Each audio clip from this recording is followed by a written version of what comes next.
Na linha comigo está o deputado Elvino Bongás. Bom, deputado, ontem o governo teve esta vitória, primeiro turno pelo menos, nesta PEC que define o teto de gastos públicos nos próximos 20 anos. Eu acompanhei atentamente bastante tempo esse debate e percebi que oposição e situação não se entendem nesta questão da PEC. O que o senhor coloca como prejuízo para o Brasil a aprovação desta PEC 241 que limita esse teto de gastos, deputado? Talvez o Temer e os banqueiros tenham tido um ganho, os ricos do país, porque quem apoia essa medida, a gente percebeu que são os grandes empresários, a mesma SCAF, a mesma Fiesp, a Federação das Indústrias de São Paulo, eles estavam comemorando e muito presentes na campanha. São os mesmos que fizeram a campanha para afastar a presidenta Dilma, né? Então dá para perceber que o Setúbal, por exemplo, do Banco Itaú, fez uma nota, inclusive, né, uma entrevista dele, saiu na Folha de São Paulo esse final de semana. Então toda vez, isso é uma regra um pouco que eu levo para a minha vida, né? Toda vez que os ricos desse país, os grandes, estão defendendo uma coisa, a gente sempre tem que ficar de olho, porque eu não vi nenhum trabalhador comemorar esse resultado. Ninguém. Só os ricos. O banqueiro, né, os grandes empresários. Por que será que eles estão fazendo isso? E isso está dentro das mesmas medidas que o Temer agora está fazendo. Porque a primeira coisa, eles estão vendendo ativos da nossa Petrobras. Então estão vendendo patrimônio público brasileiro. Segundo, eles agora estão congelando durante 20 anos. Imagina você o Hospital de Juí. O Hospital de Juí é uma referência para a região. Esse Hospital de Juí agora, se ele tem uma inovação de tecnologia para fazer uma cirurgia, algo mais complexo, essa elevação do custo acima do que ele vinha gastando, ele não vai poder gastar. Porque o governo federal vai cortar, vai limitar os repasses do que vinha até agora. Não vai ter mais, só o que tinha.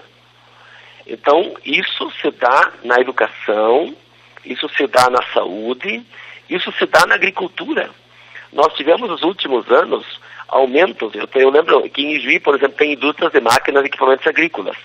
Tem emprego em Ijuí gerado. O governo federal, e isso é uma coisa que foi muito bem trabalhada, eu sempre estive do lado disso, gerar economia, gerar emprego. Então o colono pegava um financiamento em condições boas, ele era subsidiado pelo governo, e isso gerava a venda de máquinas agrícolas nas empresas de Juí, o emprego tinha garantido para o trabalhador, e o dinheiro circulava e o comércio com isso vendia.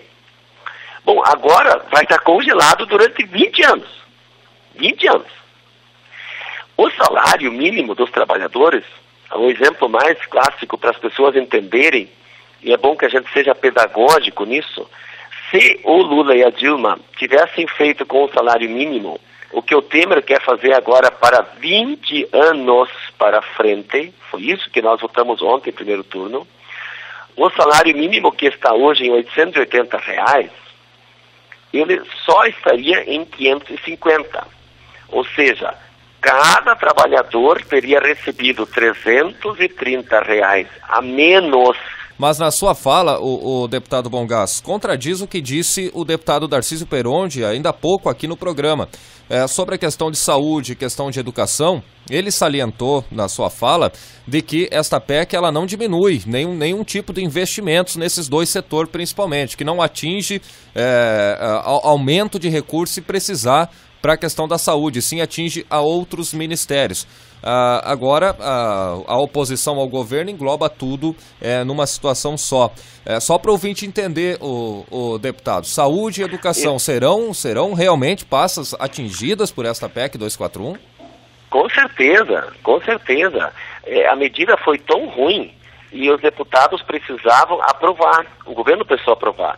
Então, a única coisa que o deputado fez, o relator, foi colocar um ano para 2017. Então nós temos 20 anos de congelamento, então um ano não tem congelamento, então terá 19 anos de congelamento e um não terá na educação e na saúde. Então essa inclusive era uma sacanagem, aquela coisa que a gente faz para manobrar, para aprovar uma medida que é ruim, a gente chama essa PEC da maldade.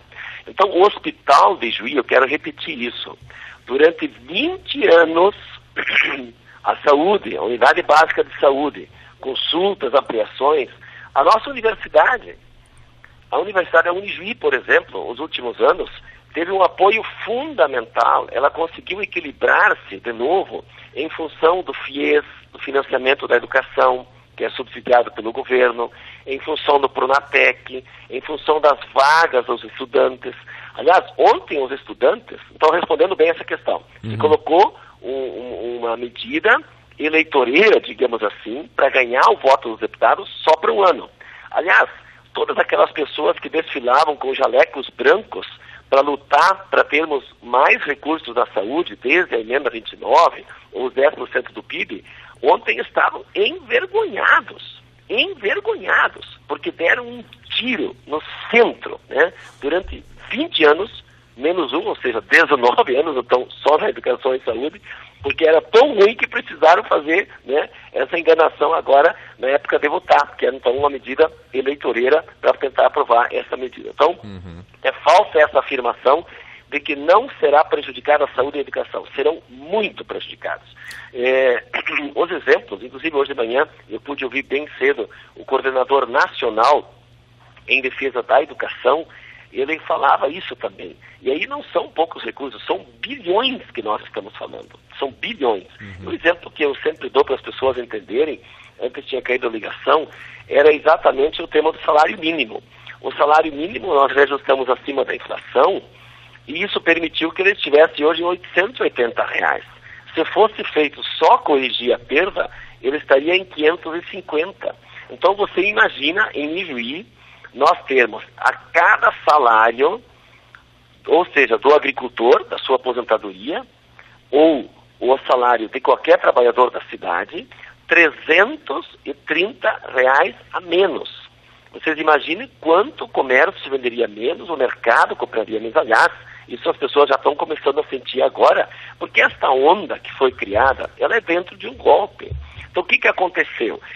O índice de desemprego começou a surgir, nós tínhamos um baixo índice de desemprego, e aí precisava atacar o governo. Então, se votava as pautas bombas.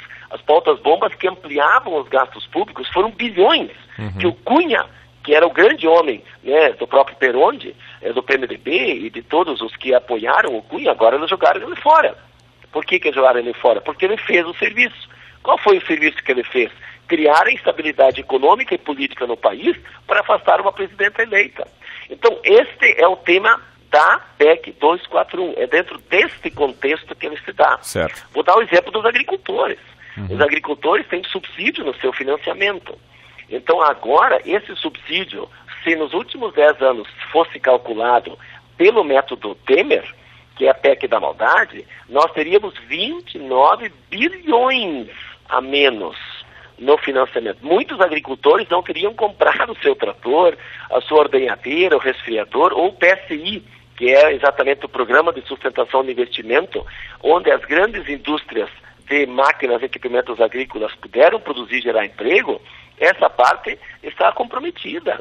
Então, esse é o tema sério. Felizmente, nós vamos ter um segundo turno, porque se é uma emenda constitucional. Sim. A votação de ontem, depois de um jantar regado a grandes regalias, realizado no Palácio com o Temer no domingo. O senhor foi convidado para esse jantar, deputado Bongasso? Oi? O senhor chegou a ser convidado para esse jantar lá do Não, presidente? não, eles não convidaram, eles só juntaram a sua turma, tá? E não convidaram ninguém para fazer um contraponto também. Chamaram duas pessoas para dar palestra, para criar um ambiente de terror, né? Que é isso que exatamente se faz. Gastaram muito dinheiro, aliás, o que ele está gastando dinheiro?